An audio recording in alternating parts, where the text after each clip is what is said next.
Everyone, good morning. Welcome you all in another video. और आज हम डिस्कस करने वाले हैं हरियाणा ग्राम सचिव का पेपर। 9 जनवरी 2021 को ये पेपर हुआ था, इवनिंग शिफ्ट का पेपर रहेगा। और इसको करने का हमारा मेन टारगेट ये है कि पहला तो आपको लेवल पता लग जाएगा कि किस लेवल का पेपर आता है, और सेकंड थिंग ये कि आपको पता लग जाएगा कि टॉपिक्स इसमें कौन कौन से आपको कवर अप करने हैं। ठीक है, आइए शुरू करते हैं हमारे पहले क्वेश्चन से। सो यहाँ पर सबसे पहले आपको रीजनिंग का क्वेश्चन दिया हुआ है, प्रश्न चिन्ह को सही विकल्प द्वारा प्रतिस्थापित करें। तो यहाँ पर 1 से 2, 2 से 5, 5 से 10, और इस तरीके से हमें 37 के बाद जो नंबर आएगा वो हमें बताना है। तो अगर हम 1 से 2 जाते हैं तो हमें +1 करना पड़ेगा, 2 से 5 तो +3, 5 से 10 +5, 10 to 17 +7, 17 to 26 +9। तो आपको दिख रहा होगा हम ओड नंबर को ऐड करते जा रहे हैं, और 26 to 37 +11 करना होगा, और 37 में हमें +13 करना होगा। तो हमारे पास नेक्स्ट नंबर आएगा, तो 37 + 13, तो दिस इज़ 50। तो राइट आंसर इज़ 50। ओके, चलिए नेक्स्ट क्वेश्चन देखते हैं। सो नेक्स्ट क्वेश्चन इज, एक रॉकेट जिसका आरंभिक द्रव्यमान 850 किलोग्राम है 2.3 केजी की दर से ईंधन की खपत करता है।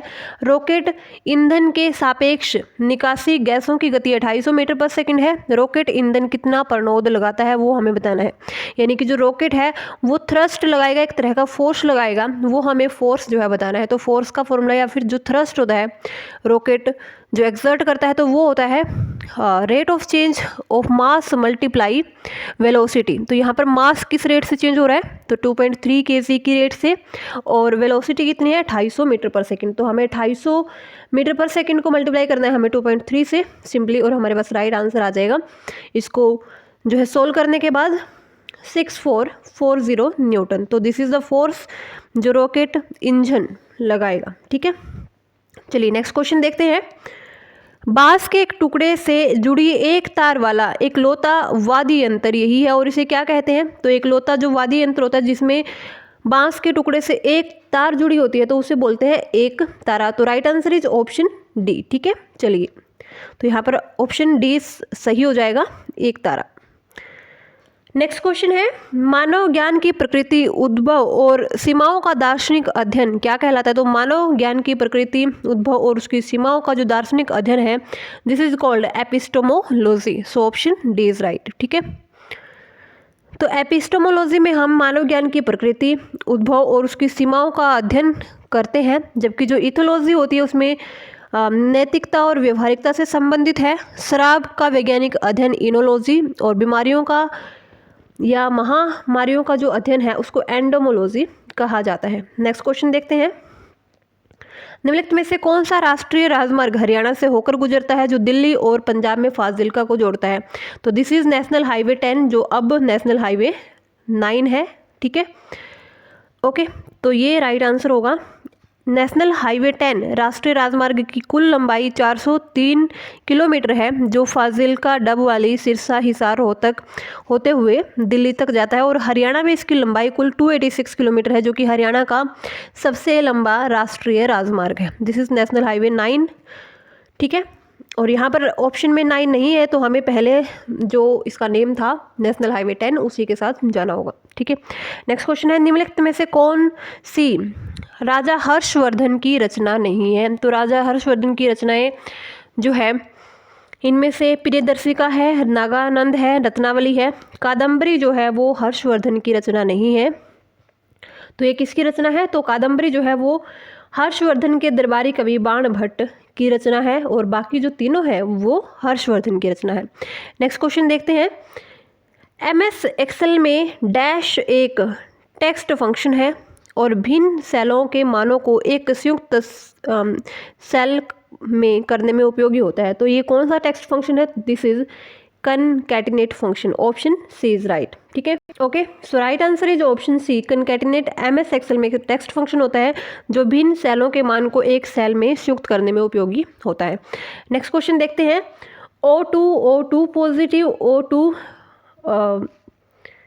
1 second, this is O2 negative and then O2 negative. तो यहाँ पर O2 दिया हुआ है, O2 पॉजिटिव दिया हुआ है, O2 नेगेटिव दिया हुआ है, और O2 2 नेगेटिव दिया हुआ है, तो हमें बताना है कि किस स्पीसीज की आबंद दूरी सबसे छोटी होगी, यानी कि जो बॉन्ड लेंथ होगी दो एटम्स के बीच में, वो इनमें से किसके बीच में सबसे छोटी होगी। ठीक है, तो जो बॉन्ड स्ट्रेंथ होती है, अगर मान लो कि किसी स्पीसीज का पॉजिटिव चार्ज इंक्रीज हो, ठीक है, तो उसकी बॉन्ड स्ट्रेंथ भी इंक्रीज हो जाती है।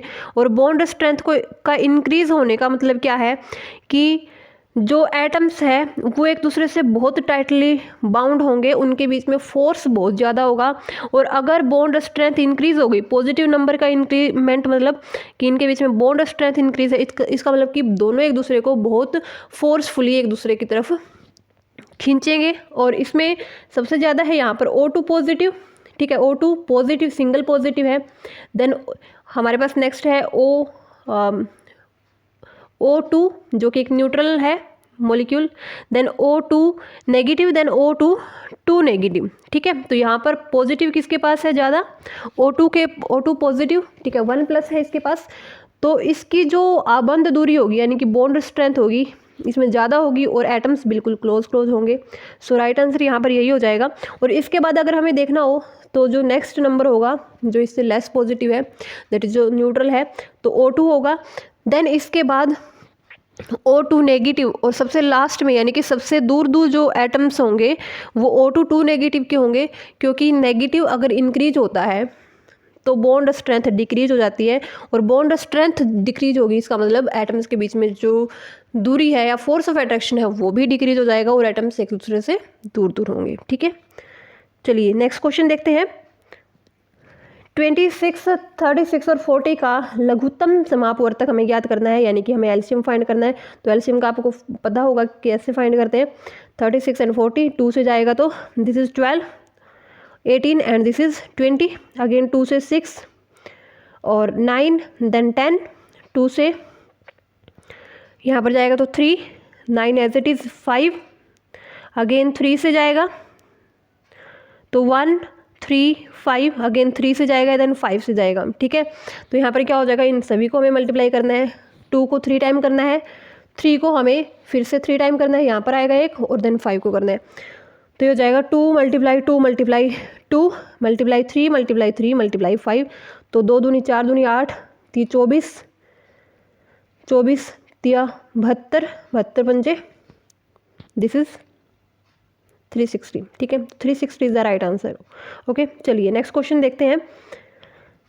नेक्स्ट क्वेश्चन हमारे पास है, यदि एग्जामिनेशन को 125 दिया जाता है तो हार्ड वर्क को हम क्या राइट करेंगे। ठीक है, तो एग्जामिनेशन में सिंपली इन नंबर को ऐड किया होता है। ठीक है, जैसे ई की वैल्यू होती है यहाँ पर 5, एक्स की वैल्यू होती है यहाँ पर 24। ठीक है, इसी तरीके से +1। ठीक है, इन सभी को ऐड करके हमारे पास 125 आएगा। इसी तरीके से हार्ड वर्क में हम एच को, अगर हम एच की वैल्यू क्या होती है 8 होती है, और हार्ड वर्क में देन ए की जगह 1, एंड आर की वैल्यू क्या होती है, R is 18, then D is 4, W is 23, then O की वैल्यू होती है 15, और आर की वैल्यू होती है अगेन 18, और के की वैल्यू होती है 11। तो इनको अगर हम ऐड करेंगे सिंपली तो हमारे पास राइट आंसर हो जाएगा ऑप्शन ए। ठीक है, 98। ठीक है, चलिए नेक्स्ट क्वेश्चन देखते हैं। हमें जो है यहाँ पर दिया हुआ है एक इक्वेशन दी हुई है, हमें एक्स की वैल्यू फाइंड करनी है, तो सिंपली क्रॉस मल्टीप्लाई हो जाएगी। 11 × x = 77 × 4, तो 11 से 7 पे कर जाएगा, x = 28। So right answer is option D. ठीक है, चलिए नेक्स्ट क्वेश्चन देखते हैं। हरियाणा पंचायती राज अधिनियम 1994 की किस धारा में भूमि का अधिग्रहण उल्लिखित है। तो हरियाणा पंचायती राज एक्ट की धारा 254। ठीक है, 254 में क्या है, पंचायती राज अधिनियम, जो पंचायत है वो भूमि का अधिग्रहण कर। ठीक है, अगर पंचायत को भूमि का अधिग्रहण करना हो तो जो पंचायत है भूमि का अधिग्रहण कर सकती है, और साथ के साथ गवर्नमेंट अगर विकास कार्यों के लिए अधिग्रहण करना चाहे तो धारा 254 के अकॉर्डिंग भूमि का अधिग्रहण पॉसिबल है। सो यहाँ पर राइट आंसर ऑप्शन डी हो जाएगा, धारा 254। नेक्स्ट क्वेश्चन देखते हैं, प्राचीन गुबंद स्मारक हरियाणा में कहाँ पर स्थित है? तो प्राचीन गुबंद स्मारक हरियाणा में पलवल में स्थित है। और इसके बारे में इंफॉर्मेशन देखते हैं। प्राचीन गुबंद स्मारक पलवल में है, जिसका निर्माण 17वीं शताब्दी में हुआ था और जिसका निर्माण इकाई पत्थर है। ठीक है, तो यानी कि पत्थर से ही जो गुबंद है वो बनाया गया था। ठीक है, चलिए नेक्स्ट क्वेश्चन देखते हैं। यदि एक संख्या की 1/4 का 1/3 15 है तो उस संख्या का 3/10 क्या होगा? तो एक संख्या लेट्स सपोज x है, वो संख्या, उसका 1/4 मीन्स 1/4 और उसी संख्या का 1/3 मीन्स कि 1/3 हमारे पास दिया हुआ है 15। ठीक है, तो हमें उसी संख्या का हमें फाइंड करना है 3/10। तो पहले इसको सोल्व कर लेते हैं। तो ये मल्टीप्लाई हो गई, जो है उस साइड चला जाएगा मल्टीप्लाई में। तो दिस इज 15 3 45 मल्टीप्लाई 4, सो ये हो जाएगा हमारे पास। ठीक है, इसको एक बार एज इट इज छोड़ देते हैं। देन हमारे पास क्या है, इसका जो है जो हमारे पास संख्या आएगी, यानी कि ये संख्या है, इसका 3/10। ठीक है, यानी कि 15 मल्टीप्लाई 4 मल्टीप्लाई 3 का 3/10।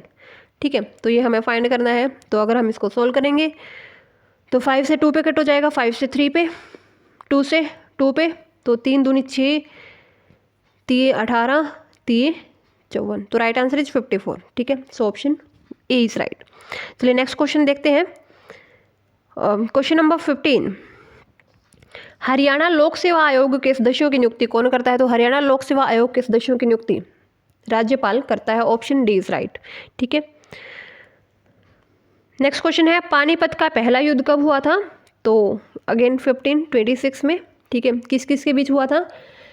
बाबर और इब्राहिम लोदी के बीच में हुआ था। और जीत किसकी हुई थी? बाबर की हुई थी। और इसकी अगर एग्जैक्ट डेट आपको देखनी है तो 21 अप्रैल 1526 को बाबर और इब्राहिम लोदी के बीच में युद्ध हुआ, जिसमें बाबर की जीत हुई और इसे पानीपत का पहला युद्ध कहा जाता है। ठीक है, नेक्स्ट क्वेश्चन है, समरूपता पूर्ण कीजिए। थर्मामीटर जो है से संबंधित है डिग्री, तो उसी प्रकार घड़ी से संबंधित क्या होगा? तो थर्मामीटर की जो यूनिट होती है वो होती है डिग्री। और ठीक है, थर्मामीटर हमें डिग्री में बताता है टेम्परेचर। इसी तरीके से जो घड़ी है उसमें क्या हो जाएगा? वेग, घंटा, टावर, ऊंचाई, इनमें से कोई भी लिंक नहीं है, तो घंटा इज द राइट आंसर। ठीक है, चलिए नेक्स्ट क्वेश्चन देखते हैं।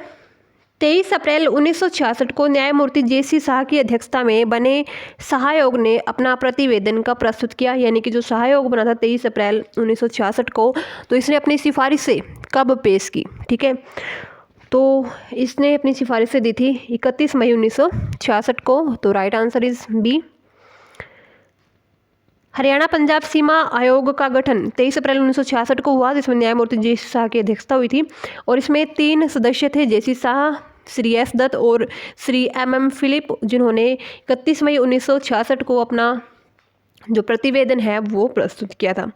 नेक्स्ट क्वेश्चन है, हरियाणा के पहले राज्यपाल कौन थे? तो हरियाणा के पहले राज्यपाल थे धर्मवीर। ठीक है, और पहले मुख्यमंत्री कौन थे? तो भगवत दयाल शर्मा। ठीक है, कब से कब तक रहे थे ये? 1 नवंबर 1966 से 14/9/1967। ठीक है, 14 सितंबर 1967 तक ये राज्यपाल रहे। नेक्स्ट क्वेश्चन देखते हैं। वर्तमान में अरुण और आयु की दीपक 4:3 है। ठीक है, this is Arun, this is Deepak. 6 वर्ष बाद अरुण की आयु 26 वर्ष होगी और हमें बताना है कि वर्तमान में दीपक की आयु कितनी है। ठीक है, तो पहले इनकी एज का रेशियो है 4:3। इसको हम लेट कर लेते हैं, this is 4x and this is 3x। ठीक है, 6 वर्ष बाद जो अरुण है, तो ये अरुण की एज थी, तो अरुण की 6 वर्ष बाद क्या हो जाएगी? 4x + 6 इक्वल दिया हुआ है 26। तो इसको सोल्व करेंगे तो 4x = 20 हो जाएगा और x की वैल्यू आ जाएगी हमारे पास 20। ठीक है, सॉरी 4x की वैल्यू आ जाएगी 20 और x की वैल्यू हमारे पास क्या आ जाएगी 5। ठीक है, वर्तमान में इनकी एज कितनी है? 4:3 है, यानी कि 4x है।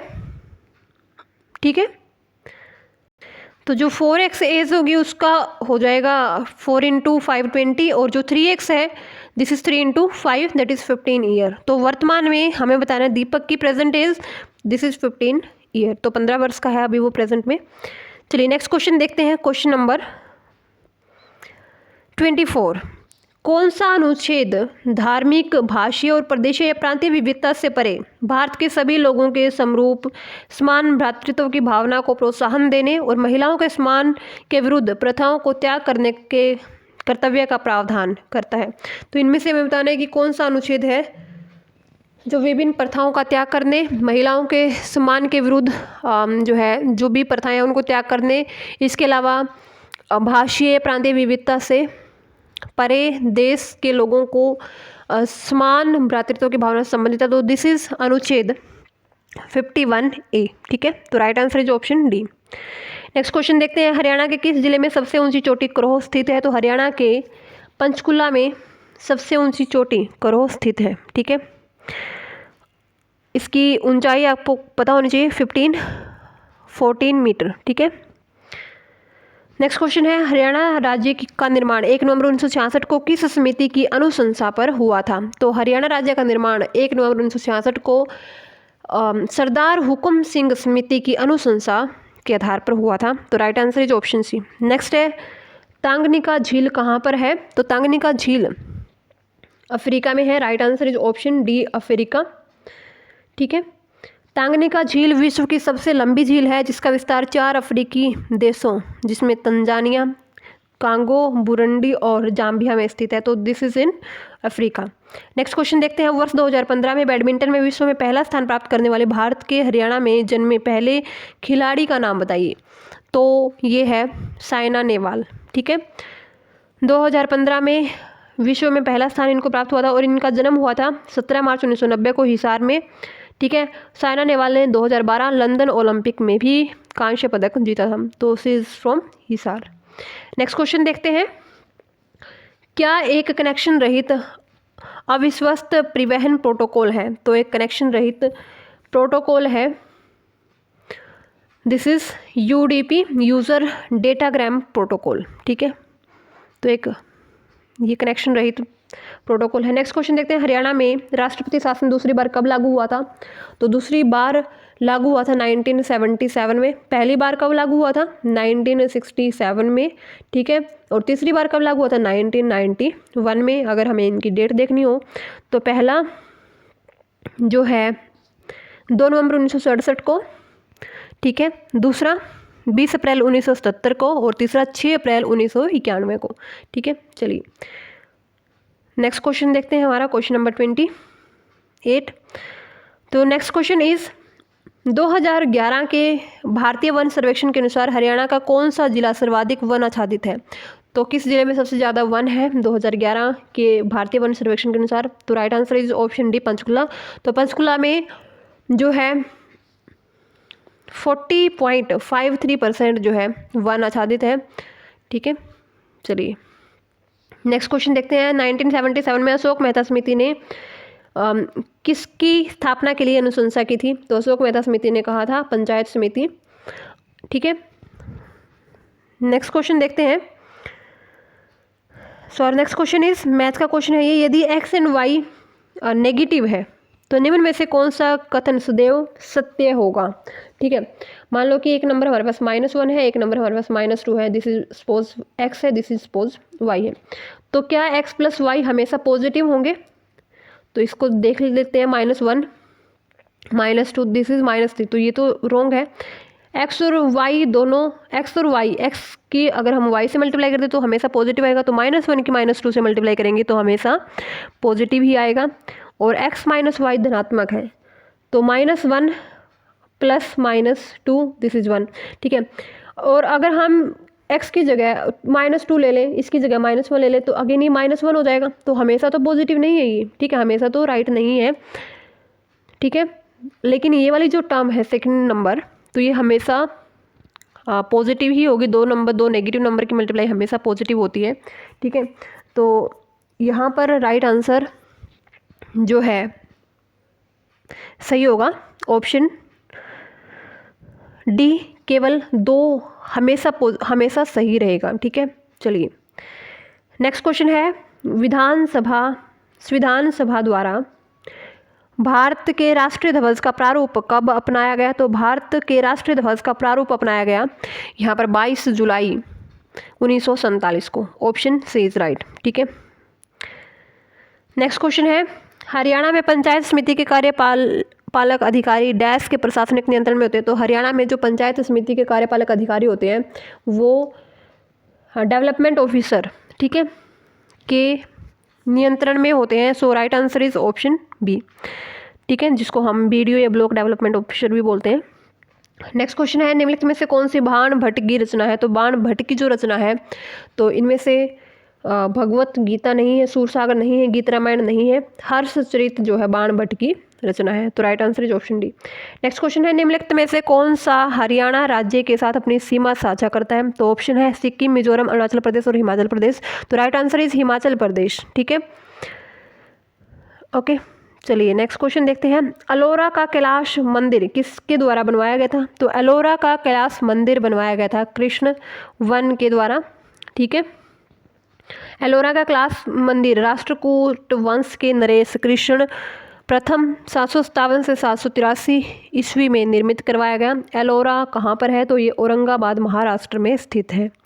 नेक्स्ट क्वेश्चन है, विश्व का सबसे ऊंचा युद्ध स्थल कौन सा है। तो विश्व का सबसे ऊंचा युद्ध स्थल जो है, यहाँ पर ऑप्शन दिए हुए हैं मेरे पास, कारगिल, अक्साई चीन, सियाचिन और लद्दाख। ठीक है, तो राइट आंसर यहाँ पर हो जाएगा हमारा Siachen. Option C is right. ठीक है, ठीक है, जो सियाचिन है वो दुनिया का सबसे ऊंचा युद्ध स्थल है, ग्लेशियर है ये एक तरह से। इसकी अगर हम बात करें लंबाई 72 किलोमीटर है और 18,875 फीट की ऊंचाई से यह ग्लेशियर इंद्राकोल, जो कि हमारा इंडिया का सबसे नॉर्थ पॉइंट है, 11,875 फीट तक स्थित है। ठीक है, चलिए नेक्स्ट क्वेश्चन देखते हैं। एक बाइट के आधे भाग को क्या कहा जाता है। तो बाइट का आधा भाग, तो बाइट का जो आधा भाग होता है उसको हम कहते हैं निबल। ठीक है, क्योंकि जो हमारा निबल होता है, एक निबल, उसमें होते हैं हमारे पास 4 बिट। ठीक है, और जो हमारा बाइट होता है, ठीक है, जो हमारा बाइट होता है उसमें होते हैं हमारे पास 8 बिट। ठीक है, तो बाइट का आधा क्या हुआ, 4 बिट, यानी कि 8 का आधा 4, तो 8 का आधा 4, 4 बिट मतलब एक निबल। ठीक है, तो right answer is option D. ठीक है, चलिए नेक्स्ट क्वेश्चन देखते हैं। निम्न में से चंडीगढ़ में नगर संग्रहालय की योजना किसने बनाई थी। तो ये आपको पता ही होगा। तो राइट आंसर इज ली कार्बूजियर। ठीक है, कब बनाई थी। जो नगर संग्रहालय है उसकी योजना 1960-62 में ली कार्बूजियर ने की थी। ठीक है, नेक्स्ट क्वेश्चन देखते हैं। हरियाणा पंचायती राज अधिनियम 1994 के अध्याय 10 के अनुसार पंचायत समिति द्वारा बनाए गए अनिवार्य समिति का भाग निम्नलिखित में से कौन सा नहीं है। तो जो पंचायत समितियां बनाई जाती है तो इनमें से कौन सी समिति इनमें से नहीं होती है। तो यहाँ पर ऑप्शन सी बिल्कुल सही है। तो इसमें 3 समितियां गठित होती है, सामाजिक न्याय समिति, वित्त लेखा परीक्षण और आयोजन समिति और सामान्य समिति। तो सामान्य समिति के अंदर ही ये स्वास्थ्य वगैरह ये आते हैं। स्वास्थ्य और कल्याण समिति अलग से कोई समिति नहीं होती है। ठीक है, चलिए नेक्स्ट क्वेश्चन देखते हैं। डैश एक नियम है जो इससे संबंधित है कि किस प्रकार के आंकड़े एक सेल में प्रविष्ट किए जा सकते हैं। तो एक नियम होता है कि जो है सेल में जो हम डेटा वगैरह एंटर करते हैं तो उससे संबंधित जो नियम होता है उसको हम क्या बोलते हैं। तो this is data validation rule. Option B is right, data validation rule. ठीक है, फाइन, चलिए नेक्स्ट क्वेश्चन देखते हैं। हरियाणा पंचायती राज अधिनियम 1994 की धारा 164 में कौन सा प्रावधान संबंधित है। तो जो धारा 164 है तो उसमें मतदाताओं की सूची तैयार करने से संबंधित प्रावधान दिए हुए हैं। ठीक है, तो right answer is option A. Okay, चलिए नेक्स्ट क्वेश्चन देखते हैं। निम्नलिखित में से 3 शब्दों के लिए सबसे उपयुक्त विवरण चुनिए। तो मक्खी, मधुमक्खी और चींटी जो है ये किस कैटेगरी में आती है। तो ऑप्शन है कीट, दीमक, तिलचट्टा और मकड़ी। तो जो मधुमक्खी, मक्खी और जो चींटी होती है वो एक तरह से कीट होती है। ठीक है, तो right answer is option A, कीट। नेक्स्ट क्वेश्चन देखते हैं।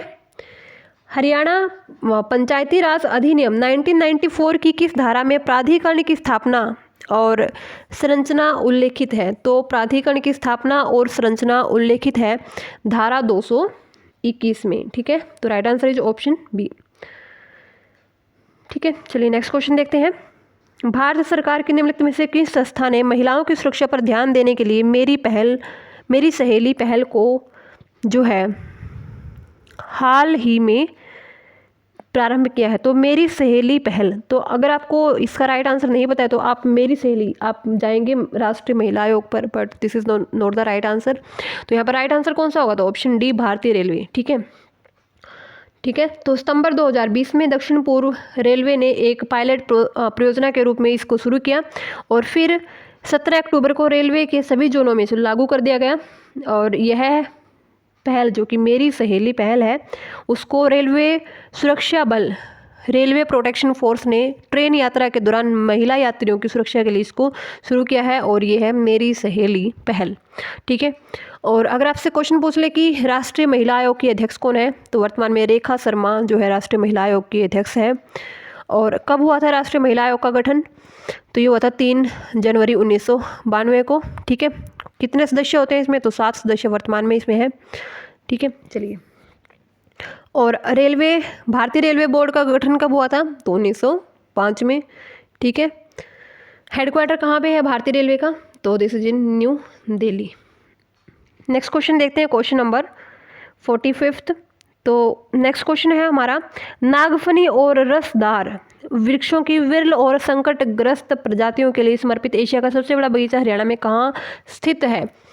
तो ये स्थित है पंचकुला के अंदर। ठीक है, right answer is option C, Panchkula.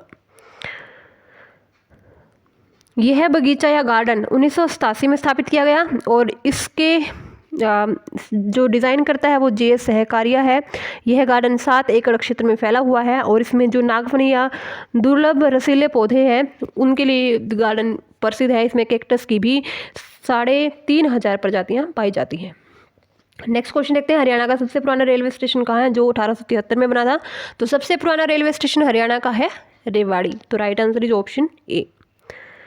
ठीक है, नेक्स्ट क्वेश्चन देखते हैं, हरियाणा का सबसे कम साक्षरता वाला जिला कौन सा है? तो हरियाणा का 2011 की सर्वेक्षण के अनुसार सबसे कम साक्षरता वाला जिला जो है वो है मेवात। ठीक है, और मेवात के बाद सेकंड नंबर 2011 के अनुसार फतेहाबाद। ठीक है, राज्य का सबसे कम साक्षरता जिसमें 54.08 साक्षरता दर है, 54.08। ठीक है, और जो गुरुग्राम है वो सबसे अधिक साक्षर है, इसमें 84.70। ठीक है, ओके, चलिए नेक्स्ट है, बांग्लादेश किस वर्ष स्वतंत्र हुआ था? तो बांग्लादेश 1971 में स्वतंत्र हुआ था। ठीक है, और भारत ने एक बहुत अच्छा रोल प्ले किया था, उसमें भारत की प्रधानमंत्री श्रीमती इंदिरा गांधी जी थी। ठीक है, चलिए नेक्स्ट क्वेश्चन देखते हैं, हरियाणा में O2 बैराज किस नदी पर है? तो हरियाणा में O2 बैराज जो है घग्गर हकरा नदी पर है। ठीक है, right answer is option C, Ghaggar Hakra नदी पर जो है O2 बैराज का निर्माण किया गया है। कहाँ पर? ये सिरसा में। ठीक है, नेक्स्ट क्वेश्चन है, वह संख्या चुनिए जो बाकी तीनों से भिन्न है। तो बाकी तीनों से जो भिन्न संख्या है, यहाँ पर ऑप्शन है हमारे पास 12, 24, 48 और 59। तो आपको दिख ही रहा होगा कि जो 12, 24 और 48 है, ये सारी की सारी ऐसे नंबर है जो भाज्य संख्याएं हैं, एक तरह से जो भाग हो सकती हैं 2 से या किसी भी नंबर से। और 59 जो है वो अभाज्य संख्या है जो खुद से या 59 से ही भाग हो सकती है। तो right answer is option D. Next question देखते हैं, इनमें से कौन सा जिला हरियाणा का 22वां जिला घोषित किया गया है? तो right answer is Charkhi Dadri. ठीक है, और 16 नवंबर 2016 को केंद्र सरकार द्वारा गजट नोटिफिकेशन जारी किया गया था। इसमें कुल 174 गांव सम्मिलित किए गए हैं। तो right answer is option B. Next question है, शासक विग्रहराज चतुर्थ के 3 शिलालेख किस स्तंभ में है? तो शासक विग्रहराज चतुर्थ के 3 शिलालेख जो है टोपरा स्तंभ में स्थित है। ठीक है, तो राज्य के टॉप कला गांव यमुनानगर में सम्राट अशोक व विग्रहराज चतुर्थ के 3 शिलालेख है। ठीक है, नेक्स्ट क्वेश्चन है, दिस इज टोपरा। निम्न में से कौन सा हरियाणा में मंडल नहीं है? तो हरियाणा में जो मंडल नहीं है दैट इज़ रेवाड़ी। ठीक है, हरियाणा में वर्तमान में कितने मंडल हैं? 6। कौन कौन से हैं? करनाल, फरीदाबाद, गुरुग्राम, हिसार, अम्बाला, रोहतक। ठीक है, ओके। तो रेवाड़ी इज़ नॉट अ मंडल इन हरियाणा। और जो हमारे नए मंडल बने हैं तो ये फरीदाबाद और करनाल बने हैं, और ये कब बने हैं? तो ये 21 फरवरी 2007 को इनका जो है मंडल के रूप में इनका गठन किया गया था। और रेवाड़ी नाम से कोई भी मंडल हरियाणा में अभी तक नहीं है। नेक्स्ट क्वेश्चन देखते हैं। बुडस्टैग और बुडेसरेट डैश में विधायिका के 2 सदन हैं। तो ये कहाँ पर विधायिका के 2 सदन हैं? तो ये है जर्मनी में। ठीक है, तो राइट आंसर इज जर्मनी। और ये 2 सदन हैं जर्मनी के अंदर जिसको फेडरल असेंबली बोलते हैं बुडस्टैग को, और बुडसेरेट को फेडरल काउंसिल बोलते हैं। और इनमें जो निर्वाचन होता है वो अप्रत्यक्ष विधि द्वारा होता है, जैसे कि इंडिया के अंदर है। तो इस तरीके से ही वहाँ पर भी 2 सदन है विधायिका के। नेक्स्ट क्वेश्चन है, हरियाणा में फरीदाबाद की स्थापना, फरीदाबाद शहर की स्थापना किसने की थी? तो यहाँ पर ऑप्शन हमारे पास दिए हुए हैं, मलिक मोहम्मद खान, राजा नुहार सिंह, शेख फरीद और जहांगीर। तो राइट आंसर हो जाएगा शेख फरीद। ठीक है, फरीदाबाद की स्थापना जहांगीर के कोषाधिकारी शेख फरीद बाबा द्वारा 1607 ईस्वी में की गई। तो right answer is Sheikh Farid. ठीक है, नेक्स्ट क्वेश्चन देखते हैं। तापमान और दबाव की समान परिस्थितियों में सभी गैसों के समान आयतन में अणुओं की संख्या समान होती है, यह कौन सा नियम है? तो अगर सेम कंडीशन है टेम्परेचर और प्रेशर की, ठीक है, और गैस का आयतन भी सेम है यानी कि वॉल्यूम भी सेम है, तो इनमें से जो अणु की संख्या है यानी कि मोल्स जो होंगे या नंबर ऑफ मॉलिक्यूल्स भी सेम होंगे। तो इनमें से कौन सा ऐसा बोलता है कि अगर 2 गैसेस हैं जिनमें वॉल्यूम सेम है, टेम्परेचर प्रेशर की कंडीशन सेम है, तो मॉलिक्यूल्स भी सेम होंगे। तो this is the Avogadro law. ठीक है, तो ये है एवोगैड्रो का नियम। और जो एवोगैड्रो का नियम है इसमें एवोगैड्रो नंबर भी दिया होता है जिसको हम एन नोट से डिनोट करते हैं। तो इसकी वैल्यू होती है 6.02 × 10⁻23। तो ये कहता है कि अगर टेम्परेचर और प्रेशर सेम है, वॉल्यूम जो है टेम्परेचर प्रेशर की कंडीशन सेम है, वॉल्यूम सेम है, तो number of molecules her atom के अंदर इतने ही होंगे। ठीक है, तो दिस इज एवोगैड्रो लॉ। और 1811 में यह नियम एवोगैड्रो नामक वैज्ञानिक ने दिया था। अब आपसे पूछ सकता है कि डाल्टन का नियम क्या कहता है? तो डाल्टन का नियम कहता है जो प्रेशर है, ठीक है, किसी भी गैस का टोटल प्रेशर वो क्या होगा, जो इंडिविजुअल गैसेज का प्रेशर है उसके इक्वल होगा। ठीक है, तो राइट आंसर यहाँ पर पी टोटल हो जाएगा PA + VB। ठीक है, this is Dalton law. Charles law क्या कहता है? तो चार्ल्स लॉ कहता है कि अगर प्रेशर कॉन्स्टेंट है, ठीक है, प्रेशर हमने कॉन्स्टेंट रख दिया 2 गैसेज का, तो जो वॉल्यूम होगी वो डायरेक्टली प्रोपोर्शनल होगी टेम्परेचर के। तो जैसे टेम्परेचर इंक्रीज होगा वॉल्यूम भी इंक्रीज होगी, जैसे टेम्परेचर डिक्रीज होगा वॉल्यूम भी डिक्रीज हो जाएगी। ठीक है, दिस इज चार्ल्स लॉ। और बॉयल्स लॉ क्या कहता है? तो बॉयल्स लॉ कहता है कि जो प्रेशर है, प्रेशर के जो वॉल्यूम है वो इन्वर्सली वेरी करती है। ठीक है, प्रेशर इंक्रीज वॉल्यूम डिक्रीज। ठीक है, जैसे कि ये गैस है, यहाँ पर प्रेशर लगा हुआ है, ठीक है, ये ऐसे मतलब बहुत फैले हुए हैं इसके मॉलिक्यूल, जैसे हम प्रेशर लगाएंगे तो ये बहुत कम से जगह पर स्पेस कवर अप कर लेंगे। ठीक है, इसका मतलब प्रेशर इंक्रीज हुआ तो वॉल्यूम डिक्रीज हो गई, इतनी सी जगह पे सारे मॉलिक्यूल्स आ गए गैस के। ठीक है, और इसका अपोजिट भी होता है, अगर प्रेशर डिक्रीज तो वॉल्यूम फिर से इंक्रीज हो जाएगी। ठीक है, तो this is Boyle's law. Okay, चलिए नेक्स्ट क्वेश्चन देखते हैं। निम्न में से कौन सी हरियाणा में पंचायती राज की सबसे निचली इकाई है? तो पंचायती राज की सबसे निचली इकाई हरियाणा में कौन सी है? तो ग्राम पंचायत है। सबसे निचला स्तर ग्राम पंचायत होता है, मध्यम स्तर पंचायत समिति होता है, और सबसे ऊपरी स्तर पंचायती राज व्यवस्था में जिला परिषद होता है। ठीक है, नेक्स्ट क्वेश्चन देखते हैं। हरियाणा में कितने नगर निगम है? तो हरियाणा में 10 नगर निगम है, वैसे तो 11 है। ठीक है, 11 नगर निगम राइट आंसर होगा यहाँ पर। हरियाणा में कुल 11 नगर निगम है, लेकिन ऑप्शन में 10 ही है, तो हमें 10 के साथ जाना पड़ेगा। 11वीं नगर निगम मानेसर है, जिसका गठन 23 दिसंबर 2020 को हुआ है, जिसमें कुल 29 गांव सम्मिलित किए गए हैं, और इसका क्षेत्रफल 124.32 वर्ग किलोमीटर है। ठीक है, चलिए नेक्स्ट क्वेश्चन हमारे पास मैथ का क्वेश्चन। यहाँ पर एक व्यक्ति 2 वर्ष के लिए 4% प्रति वर्ष साधारण ब्याज की दर से 5,000 रुपये उधार लेता है। ठीक है, और इसको अगर हम वह तुरंत 2 वर्ष के लिए अन्य व्यक्ति को इतनी दर से उधार दे देता है और इसके अंतरण में प्रति वर्ष लाभ ज्ञात कीजिए। यानी कि एक आदमी किसी से लेता है और किसी दूसरे व्यक्ति को दे देता है, ठीक है। तो हमें बताना है कि उसको जो लाभ होगा दूसरे व्यक्ति से जो पैसे लेगा वो पहले व्यक्ति को जितने देने हैं, तो उसको माइनस करके जितना लाभ होगा वो हमें बताना है, ठीक है। तो पहले हम पहली कंडीशन के साथ चलते हैं। पहली कंडीशन के अंदर सिंपल इंटरेस्ट क्या हो जाएगा, क्या होता है, PRT/100 होता है। तो यहाँ पर मूलधन है 5,000 और रेट हमारे पास 4% है, ठीक है। और यहाँ पर टाइम है 2 वर्ष, ठीक है। और इससे हम सोल्व करेंगे तो क्या होगा, दिस इज़ 4 2 जा 8 5 जा 400, ठीक है। ये आएगा हमारे पास 400 ये आया है कितने साल के लिए, 2 साल के लिए। हमें बताना है प्रति वर्ष, ठीक है। तो 1 साल के लिए क्या होगा, सिंपल इंटरेस्ट फॉर 1 ईयर। तो 1 साल के लिए हो जाएगा इसका हाफ 200, ठीक है। 200 हो गया। अब सेकंड कंडीशन क्या है, वो इतने 200 रुपये उसको पहले व्यक्ति को देने हैं ब्याज 1 वर्ष के बाद, ठीक है। और 2 वर्ष के बाद 400। और दूसरी कंडीशन में क्या होगा कि वो 2 वर्ष के लिए रेट अब क्या है, वही सेम 5,000 रुपये है। और अब रेट क्या हो गई, 6 4 जा 24 125/4, ठीक है। और डिवाइड में 100 होता ही है, परसेंट में है ये, ठीक है। इसको अगर हम सॉल्व करेंगे तो अगेन हमारे पास क्या आएगा, दिस इज़ 2 2 जा 25, ठीक है। तो ये हमारे पास आएगा 625 25 25 625। इसको 2 से भाग करेंगे तो क्या होगा, 2 3 6 2 1 2 2 दूनी 4 312.5, ठीक है।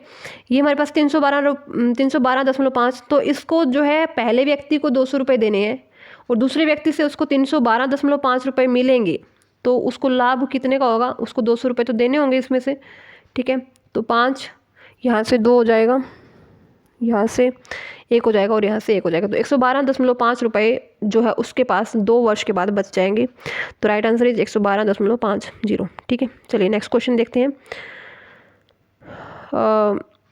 इसमें क्या है, अगर जिम्नेजियम को इस तरीके से लिखा जाता है तो यहाँ पर क्या लिखा हुआ है, कंप्लेंट को किस तरीके से लिखा जाएगा, तो देख लेते हैं पहले।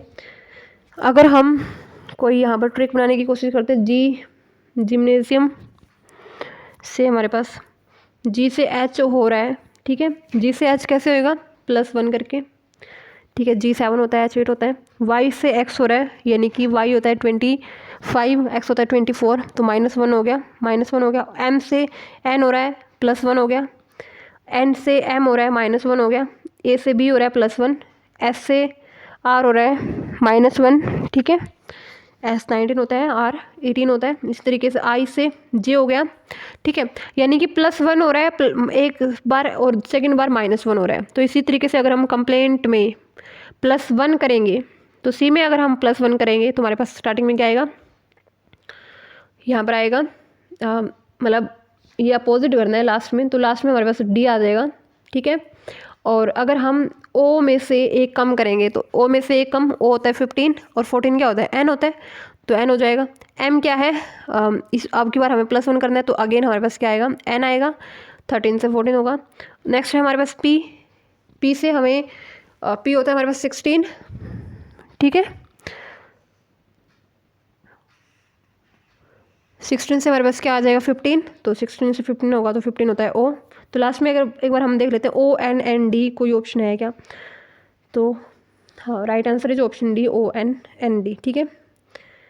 और वैसे भी हमें D से भी पता लग जाता है क्योंकि D सिर्फ एक ही ऑप्शन के लास्ट में है, ठीक है। तो राइट आंसर हो जाएगा ऑप्शन D।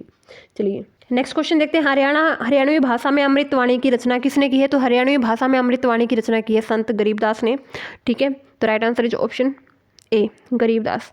हरियाणवी भाषा में अमृतवाणी की रचना संत गरीबदास ने की है, जिनका जन्म छुड़ानी गांव जज्जर में हुआ है, ठीक है। नेक्स्ट क्वेश्चन देखते हैं। यदि बेनिफिशियल के पहले और छठे अक्षर को आपस में बदल दिया जाए, इसी प्रकार दूसरे और 7वें अक्षर को आपस में बदल दिया जाए, तो आगे भी इसी तरीके से किया जाए, तो पुनर्व्यवस्था के बाद दाएं छोर से तीसरा अक्षर कौन सा होगा। तो इसमें क्या किया हुआ है, बेनिफिशियल में पहले और छठे अक्षर को आपस में बदल दिया जाए, तो दिस इज बेनिफिशियल, ठीक है, CIAL। तो पहला अक्षर ये पहला, दूसरा, तीसरा, चौथा, पाँचवा, छठा, सातवां, आठवां, नौवां और 10वां। पहले को छठे से बदल दिया जाएगा, ठीक है, पहले से छठे को बदल दिया जाएगा। तो यहाँ पर क्या हो जाएगा, यहाँ पर I और यहाँ पर B। दूसरे को इसी तरीके से सातवें के साथ बदला जाता है, तो यहाँ पर C हो जाएगा और यहाँ पर हो जाएगा E, ठीक है। उसके बाद N और I को बदला जाता है, यहाँ पर I हो जाएगा, यहाँ पर N हो जाएगा। E को A से तो A और E हो जाएगा। देन F और L और F, ठीक है। तो दाईं ओर से, तो दाईं ओर ये वाली है, यहाँ से तीसरा अक्षर क्या होगा, तो N होगा, ठीक है। तो right answer is option A, N, ठीक है। नेक्स्ट क्वेश्चन है, हरियाणा का कुल क्षेत्रफल कितना है? तो हरियाणा का कुल क्षेत्रफल 44,212 वर्ग किलोमीटर है। नेक्स्ट है IIM रोहतक, भारतीय प्रबंधक संस्थान, Indian institute of management, Rohtak की स्थापना किस वर्ष हुई है? तो ये हुई है 2009 में, ठीक है। Right answer is option B, ठीक है। चलिए, और ये 11वीं पंचवर्षीय योजना के तहत IIM की स्थापना की गई है। नेक्स्ट क्वेश्चन देखते हैं, जिसकी गतिज ऊर्जा 120 इलेक्ट्रॉन वोल्ट हो, उस इलेक्ट्रॉन की डी ब्रोगली तरंग दैर्घ्यता क्या होगी, ठीक है।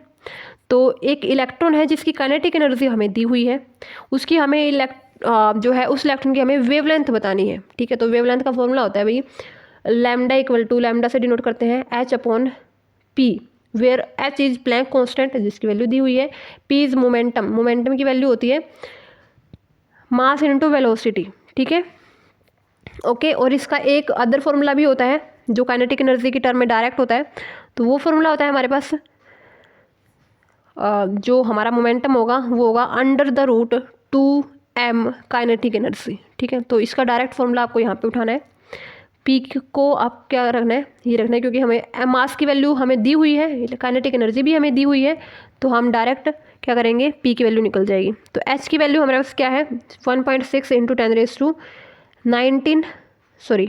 6.63 × 10⁻34, ये H की वैल्यू हो गई। नीचे क्या होगा, √2 इंटू मास कितना दिया हुआ है, 9.1 × 10⁻31 होता है इलेक्ट्रॉन का मास, और मल्टीप्लाई जो काइनेटिक एनर्जी है वो 120 इलेक्ट्रॉन वोल्ट है, उसको हमें ऐसा यूनिट जूल में कन्वर्ट करना होगा, दोनों की मल्टीप्लाई कर देंगे तो 120 मल्टीप्लाई 1.6 × 10⁻19, तो सारा का सारा सिस्टम किस में हो गया अब ये ऐसा यूनिट में, ठीक है।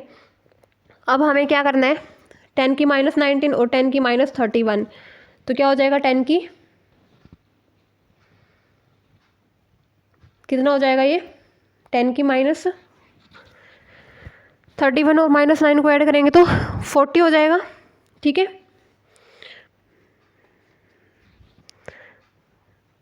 ओके, ठीक है। तो सॉरी 90 नहीं है, 90 नहीं है, ठीक है, दिस 19। तो 31 और 19 कितना हो जाएगा, 50 हो जाएगा, ठीक है। 10⁻50, 10⁻50 बाहर निकलेगी रूट से, तो क्या हो जाएगा, 10⁻25, ठीक है।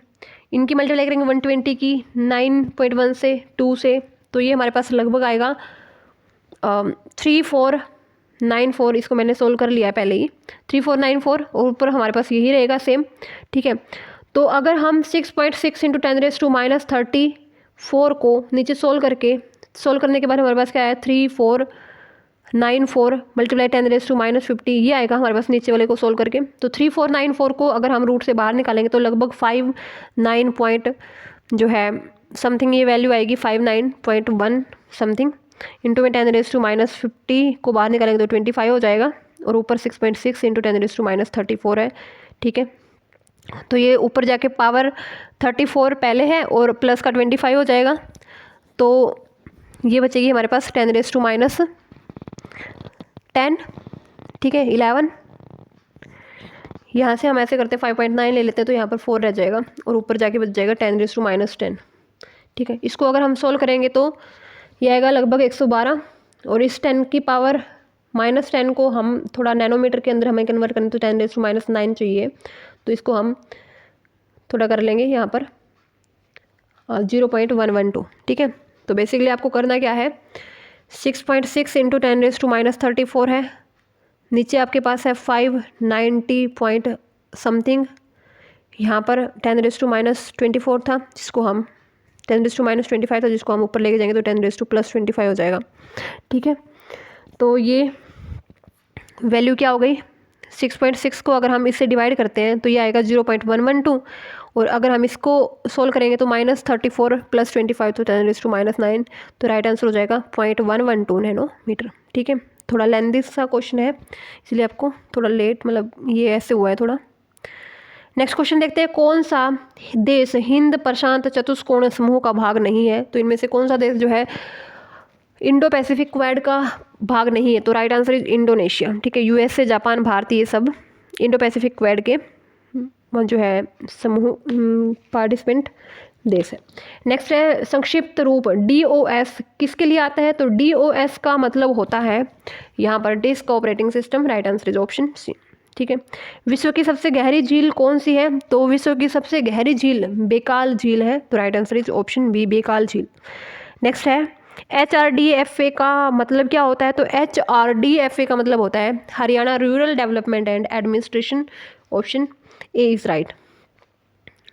नेक्स्ट क्वेश्चन देखते हैं, यदि नूतन के अक्षरों को वर्णमाला के क्रमानुसार दाएं से बाएं पुनः व्यवस्थित किया जाए तो कितने अक्षर समान स्थिति में रहेंगे? तो वर्णमाला के अकॉर्डिंग हमें इनको जो है चेंज करना है। तो यहाँ पर अगर हम दाएं से बाएं इनको चेंज करेंगे तो कोई भी अक्षर अपना जो है पोजीशन सेम पोजीशन पे नहीं रहेगा, तो राइट आंसर ऑप्शन सी, कोई भी नहीं रहेगा। आप इसको ट्राई कर सकते हैं। नेक्स्ट क्वेश्चन है, डिस्क को धारण करने वाले जो उपकरण है उसको क्या कहते हैं? तो इसको कहते हैं डिस्क ड्राइव। ठीक है, right answer is option A. Next question देखते हैं, इसको हमें सॉल्व करना है तो यहाँ पर बेसिकली फॉर्मूला लग जाएगा a+b² - a - b²। ठीक है, और इसमें इसको सोल्व करते हैं तो a+b² - a - b², तो राइट आंसर होता है यहाँ पर 4ab। ठीक है, फॉर्मूला लगा के आप सोल्व कर सकते हैं। नीचे भी क्या होगा 4ab, नीचे क्या होगा ab। ठीक है, तो ab से ab कट हो जाएगा, राइट आंसर बचेगा यहाँ पर 4, ऑप्शन डी इज राइट। ठीक है, यहाँ पर सोल्व भी किया हुआ आप देख सकते हैं। नेक्स्ट क्वेश्चन है, हरियाणा में पंचायत समिति की कौन सी समिति स्थापना मामलों संप्रेषण, निर्माण, ग्रामीण आवास आदि से संबंधित कार्य का निष्पादन करती है? ठीक है, तो यहाँ पर ऑप्शन हमारे पास दिए हुए हैं, ग्रामीण विकास समिति, सामाजिक न्याय समिति, वित्त लेखा एवं आयोजन समिति, और नेक्स्ट सामान्य समिति। तो राइट आंसर यहाँ पर सामान्य समिति हो जाएगा। ठीक है, तो जो सामान्य समिति है वो सामान्य समिति मामले संप्रेषण, निर्माण, ग्रामीण आवास से संबंधित है। नेक्स्ट क्वेश्चन है, हरियाणा के फरीदपुर जिले में सूरजकुंड झील किसने बनवाई है? तो सूरजकुंड झील राजा सूरजपाल ने बनवाई है। Right answer is option B, Surajpal Tomar ने 11वीं शताब्दी में बनवाई है। नेक्स्ट है, हरियाणा पंचायती राज अधिनियम 1994 के अनुसार ग्राम पंचायत का सरपंच किसके माध्यम से चुना जाता है? तो ग्राम पंचायत का जो सरपंच होता है वो खुला मतदान, ठीक है, से चुना जाता है, ऑप्शन डी इज राइट। तो धारा 1994 एक्ट की धारा 8 के तहत सरपंच का चुनाव खुला मतदान के तहत होता है। नेक्स्ट क्वेश्चन देखते हैं, 65 और 75 के बीच जो अभाज्य संख्या है वो हमें बतानी है और उनका योग हमें बताना है। तो 61 से 75 के बीच में 61 होगा, ठीक है, अभाज्य संख्या।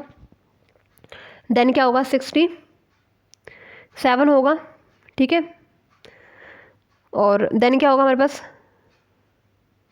1 सेकेंड, पहले क्या होगी 61 होगी, 1 सेकेंड, ठीक है। तो हमें क्या करना है, इनको सिर्फ ऐड करना है, सिंपली 61 होगा, देन 67 होगा, 71 होगा, देन 73 होगा, तो राइट आंसर 272 हो जाएगा। नेक्स्ट क्वेश्चन देखते हैं, a man is sure to be successful. तो यहाँ पर हमें ब्लैंक फिल करना है। तो an industrious man is sure to be successful, तो राइट आंसर हो जाएगा ऑप्शन बी, इंडस्ट्रियस होता है एक मेहनती आदमी, तो एक मेहनती आदमी हमेशा सक्सेसफुल होता ही है, ठीक है। नेक्स्ट क्वेश्चन है, don't dash your voice here, this is library. अपनी आवाज़ को यहाँ पर ऊंचा मत करो, यानी कि जोर से मत बोलो, ये एक लाइब्रेरी है। तो रेज होता है, रेज मतलब ऊंचा करना या उठाना या बढ़ाना, ठीक है।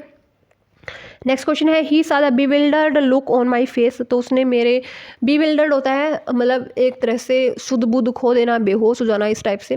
तो जो बैफल्ड होता है वो भी क्या होता है, चकराना, मतलब चकराया हुआ या किसी को देख के मतलब बेशुद्ध हो जाना। तो राइट आंसर यहाँ पर बैफल्ड हो जाएगा, जो हमें इसमें सेलेक्ट करना था। नेक्स्ट क्वेश्चन है, select the antonym of the word given in capital letter. तो रेस्टिट्यूड, रेस्टिट्यूड का हमें बताना है। तो रेस्टिट्यूड होता है मान सम्मान करना, ठीक है। तो यहाँ पर राइट आंसर इसमें क्या होगा, पंक्चुअलिटी नहीं होगा। पंक्चुअलिटी होता है समय का पाबंद होना।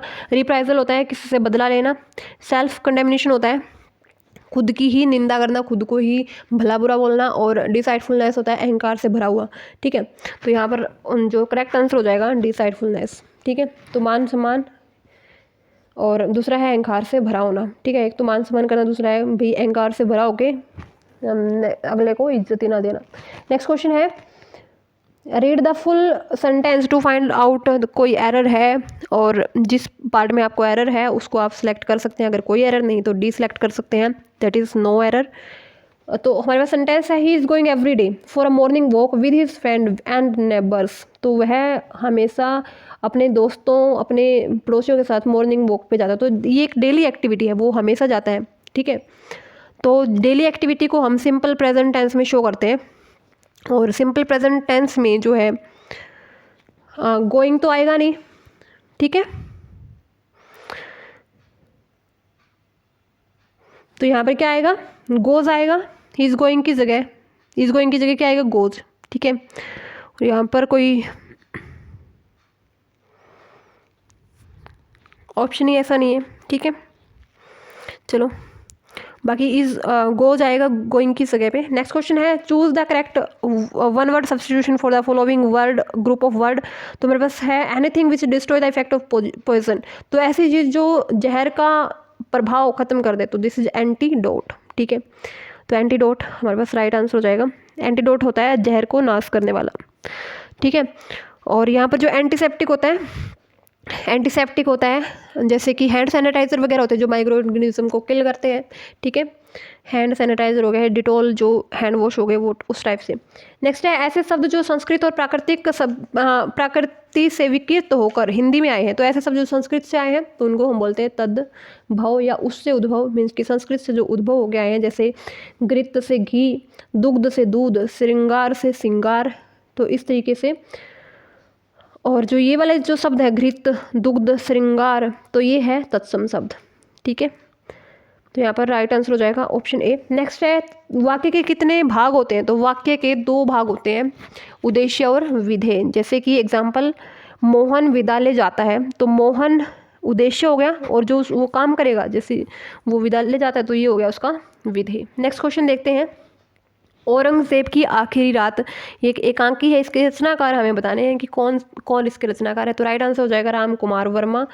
ठीक है, नेक्स्ट है सूर सागर के रचनाकार कौन है। तो सूर सागर के रचनाकार है Surdas. Option C is right. तो सूर सागर सूरदास द्वारा रचे गए कीर्तन पदों का एक सुंदर संकलन है। इसमें भक्ति रस की प्रधानता होती है। इसके 2 प्रसंग कृष्ण की बाल लीला और भ्रमर गीत सार बहुत महत्वपूर्ण है। नेक्स्ट इनमें से कौन सी एक जीवनी है। तो जो जीवनी है वो है स्मृति के झरोखे में। ठीक है, किसी के जीवन पर आधारित है ये, और ये बिंदु अग्रवाल द्वारा रचित है।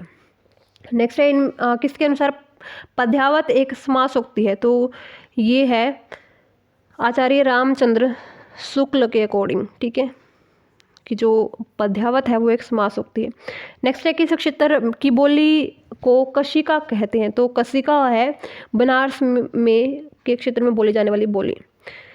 तो बनारस भाषा परिवार के अनुसार कशिका एक भारतीय आर्य भाषा है जो बनारस या वाराणसी और उसके आसपास के क्षेत्र में बोली जाती है। यह मुख्यतः हिंदी, उर्दू और भोजपुरी पर निर्भर करती है। नेक्स्ट है देश विदेश समास का उदाहरण कौन सा है। तो देश विदेश समास का उदाहरण है द्वंद्व समास, जिसमें 2 एक ऐसे शब्द होते हैं जैसे कि माता पिता। ठीक है, और अगर हम इनको जो है इनकी विभक्ति अगर हम देखें तो माता और पिता इनमें आएगा। ठीक है, और का यहाँ पर लोप किया हुआ है विभक्ति का, और एक दूसरे से अपोजिट ही होते हैं जैसे कि देश विदेश, माता पिता।